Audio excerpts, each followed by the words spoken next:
Halo semua, kita sudah memasuki sesi ketiga di mana kita akan membahas mengenai sprint pada sesi ini. Seperti yang sudah saya singgung pada sesi sebelumnya, pada pelaksanaan Scrum akan dibagi menjadi beberapa sprint, di mana masing-masing sprint ini akan mewakili sebuah iterasi, di mana akan ada sebuah requirement yang harus dilaksanakan, yang harus dibuat, dan finally akan kita dapatkan sebuah modul atau increment yang dapat kita deliver kepada customer.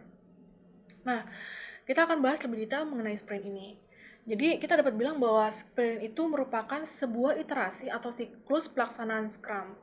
Dan waktu pelaksanaan sebuah sprint itu harus dibatasi antara 1 hingga 4 minggu. Ada beberapa keuntungan kenapa sprint harus dijalankan dalam waktu yang singkat. Salah satunya adalah mudah dalam melakukan perencanaan. Dengan waktu yang singkat, maka product owner akan lebih mudah dalam melakukan perencanaan tersebut. Selain itu, ketika kita memiliki waktu sprint yang singkat, 1 minggu hingga 1 bulan, kita akan lebih mudah melakukan koordinasi dengan customer. Kita deliver hasil dari increment kita dan kita akan lebih cepat mendapatkan feedback. Feedback ini diharapkan akan menjadi masukan dalam mengembangkan atau dalam melakukan sprint berikutnya.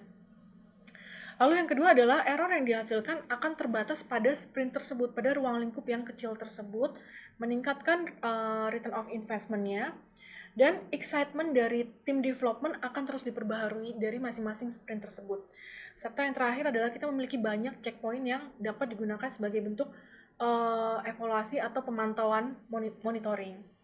Oke, nah lalu selain itu, seperti yang saya sebutkan sebelumnya, untuk satu proses Scrum akan terdiri dari banyak sprint dan sangat disarankan untuk masing-masing sprintnya memiliki durasi yang sama. Jadi sebagai contoh kalau kita tentukan satu sprint terdiri dari 2 minggu, maka sprint kedua akan mengikuti durasi yang sama 2 minggu. Sprint ketiga juga akan mengikuti durasi yang sama yaitu 2 minggu dan seterusnya. Nah, kenapa demikian? Karena dengan memiliki durasi yang sama, maka secara otomatis kita akan mendapatkan istilahnya adalah cadence atau ritme yang sesuai. Ketika sebuah tim telah menjalankan sebuah sprint dalam waktu yang sama, ketika masuk ke dalam sprint yang kedua, mereka telah memiliki ritme yang sama dan ini akan sangat membantu dalam hal koordinasi. Antara anggota tim akan mudah dalam berkoordinasi dan mereka sudah memiliki ritme yang sama sehingga akan lebih mudah memprediksi sprint-sprint berikutnya.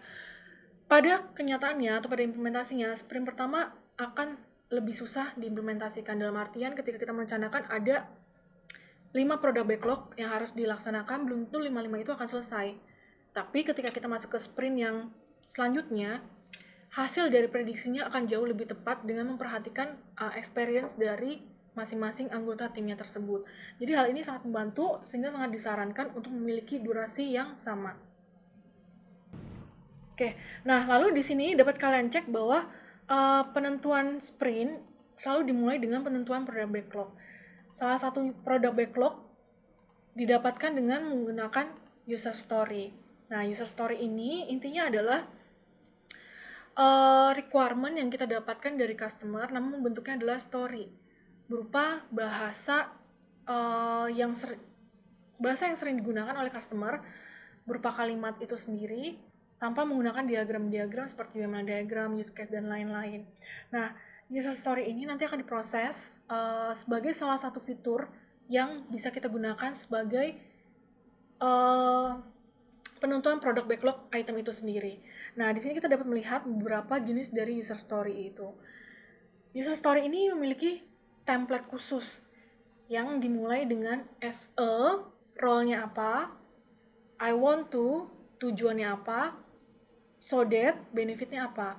Ini adalah template khusus. Jadi meskipun kita bilang user story adalah requirement yang kita dapatkan dari customer dengan berupa kalimat bebas, namun kita memiliki template khusus yang akan mempermudah kita untuk menentukan requirement atau fitur-fitur apa aja yang akan kita kembangkan dalam sistem. Nah, selain user story, di sini ada beberapa hierarki atau levelnya. User story yang lebih besar atau lebih general kita sebut sebagai epic. Jadi sangat disarankan ketika kita memiliki sebuah sistem yang kompleks yang memiliki tingkat informasi yang tidak diketahui itu lebih banyak dibandingkan informasi yang diketahui. Kita dapat membuat sebuah epic instead of user story itu sendiri. Jadi epic adalah bentuk yang lebih general. Misalnya seperti ini. Kita bisa bilang kalau kita mau membangun sebuah sistem yang membantu mahasiswa untuk melakukan online learning, tapi kita belum mendefine fiturnya apa aja. Jadi kita bisa membuat sebuah fitur utama di mana fitur ini ditujukan untuk student. Nanti kedepannya kita dapat define lebih detail apa saja sih fitur-fitur online learning untuk si student tersebut, yang nanti akan bisa di breakdown menjadi masing-masing user story. Oke, nah ini adalah salah satu bahasa mengenai sprint dan user story untuk sesi ini. Kita akan lanjutkan di sesi berikutnya mengenai pembahasan mengenai product backlog. Jadi, apa yang kita bahas mengenai user story itu merupakan cikal bakal dari penentuan, salah satu cikal bakal dari penentuan product backlog. Apa saja hal lain yang bisa kita gunakan selain user story atau requirement, kita akan bahas pada sesi berikutnya. Terima kasih.